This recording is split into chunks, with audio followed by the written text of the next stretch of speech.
अस्सलाम वालेकुम dear students, अपना नेक्स्ट टॉपिक स्टार्ट करते हैं चैप्टर नंबर 9 का, which is about Huygens principle. Dear students, ये चीज़ तो हमने लास्ट लेक्चर में देख ली कि एक पॉइंट सोर्स अगर हमारे पास लाइट सोर्स मौजूद हो, या फिर अगर हमारे पास एक रॉड की फॉर्म में सोर्स मौजूद हो, या फिर हमारा जो लाइट सोर्स है वो अगर काफ़ी ज़्यादा डिस्टेंस पे हो, तो किस तरह की वेव फ्रंट्स बनते हैं। तो आज हम देखेंगे वो जो वेव फ्रंट्स मूव कर रहे होते हैं वो किस तरह एक से दूसरा, दूसरे से तीसरा, तीसरे से चौथा, ये किस तरह वेव फ्रंट्स जो है वो जनरेट होते जाते हैं। तो इसको एक्सप्लेन करने के लिए हम जो है वो स्टडी करते हैं हाइजेंस प्रिंसिपल। हाइजेंस प्रिंसिपल दो पोस्टुलेट्स पे कंसिस्ट करता है, जिसमें फर्स्ट पोस्टुलेट क्या है कि every point of a wave front may be considered as a source of secondary wavelets, यानी कि वेव फ्रंट के ऊपर मौजूद हर पॉइंट जो कि कंसीडर किया जाता है as a source of secondary wavelets, यानी कि जो सेकेंडरी वेवलेट्स जनरेट होते हैं उनका सोर्स कौन सा होता है, जो हमारे पास हर वो पॉइंट जो कि फर्स्ट प्राइमरी वेवलेट के ऊपर मौजूद होता है, ठीक है, which spread out in forward direction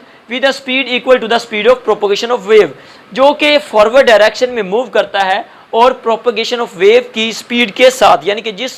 speed के साथ वेव मूव कर रही है उसी स्पीड के साथ वो जो नया हमारा वेवलेट बनता है सेकेंडरी वेवलेट, वो भी उसी स्पीड के साथ मूव कर रहा होता है, ठीक है। तो इसका मतलब क्या है कि लेट्स से ये हमारे पास एक सोर्स एस है जिससे लाइट निकल रही है, तो ये एक वेव फ्रंट जनरेट कर रहा है, स्फेरिकल वेव फ्रंट। तो इसमें हम अगर देखें डिफरेंट पॉइंट्स को कंसीडर करें तो वो कहता है कि इस स्फेरिकल वेव फ्रंट्स में हर पॉइंट जो है वो every point of a wave front क्या करता है, वो सेकेंडरी वेव फ्रंट्स का सोर्स है, यानी कि ये भी अपनी एक वेव फ्रंट जनरेट करेगा, ये भी अपनी वेव फ्रंट जनरेट करेगा, इसी तरह ये भी अपनी वेव फ्रंट जनरेट करेगा, ये भी एंड यूं इस तरह, यानी कि हर सोर्स अपनी क्या कर रहा है, एक सेकेंडरी वेवलेट जनरेट कर रहा है, ठीक है। इसी तरह इसमें भी अगर आप देखें तो हर पॉइंट जो है, अगर हम इसमें प्लेन वेव फ्रंट्स को देखें तो ये हर पॉइंट क्या कर रहा है, अपनी एक सेकेंडरी वेवलेट्स जनरेट कर रहा है, ठीक है। तो सेकंड पोस्टुलेट ये कहता है the new position of the wave from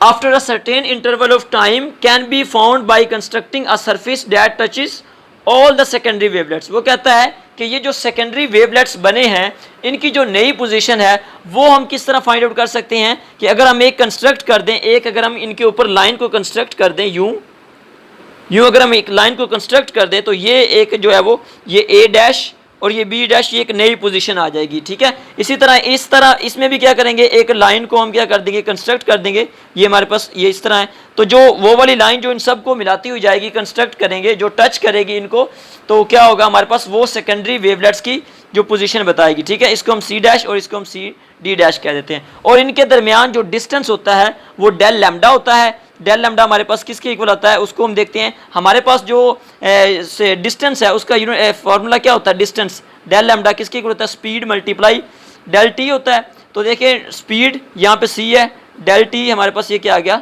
Dale lambda. तो ये हमारे पास डिस्टेंस किसके इक्वल है, डेल लैम्डा, जो कि क्या है, सी डेल टी के इक्वल है, ठीक है। तो ये है हमारा हाइजेंस प्रिंसिपल। होप्स हो कि आपको अच्छी तरह से समझ आ गया होगा। अपना बहुत बहुत ख्याल रखिएगा। अल्लाह हाफिज़।